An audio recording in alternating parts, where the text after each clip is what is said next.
My concern is that the real artists are not going to make any money because maybe perhaps the younger generation, especially, start going towards the AI, like in that type of music. Then what does that mean for the future of existing artists? That's always been a thought of mine.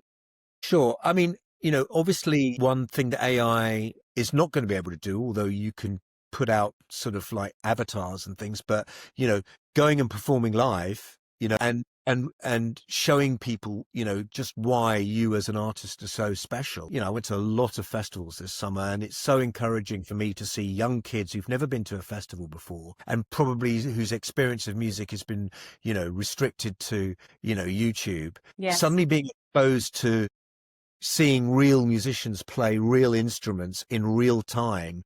And, the jaw-dropping moment when they realize, oh my God, the difference between watching somebody actually play a sax or watching Yeah. somebody actually play keyboards and drums in a real way, as opposed to kind of, they just haven't experienced, but when they do, it is like such an overwhelming experience for them that it becomes a real different way for them to experience music, and it's a real different way, an engagement.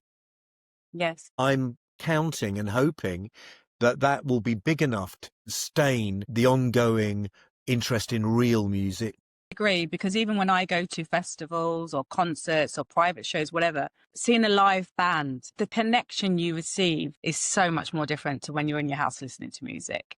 You're seeing the artist's facial expressions, even when they sometimes start to conversate with the crowd because maybe they're going to go into a song and they talk about how that song might have inspired them, for example. All of that sort of thing would be missing with AI. I'm just very concerned for really amazing artists that I know of, especially in the UK. I worry for their future, and I really hope that, like you said, people still appreciate real.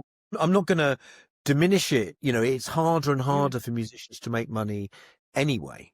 And there, of course, there are different levels of musicians. There are those people who want to have a career playing music live, want to make records, and are happy if they can just sustain themselves enough to do that. And there are those artists who really are about, I've got to work with a major label. It's got to be an international, significant pop success on a very grand, and that's what their target is. And, it's going to be interesting to see how AI affects either of those kind of scenarios. I mean, I think that AI can be useful for artists to help them with like breaking writers' blocks, and everybody gets that from time to time, trying out new sounds that you wouldn't normally have access to and all that kind of stuff.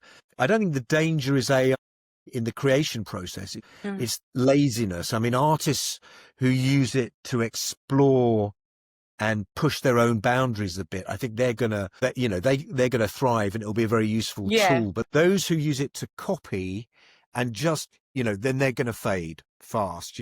I think that, you'll hear AI music, and the AI music I've heard so far always gets bits wrong. It kind of, I've heard that myself.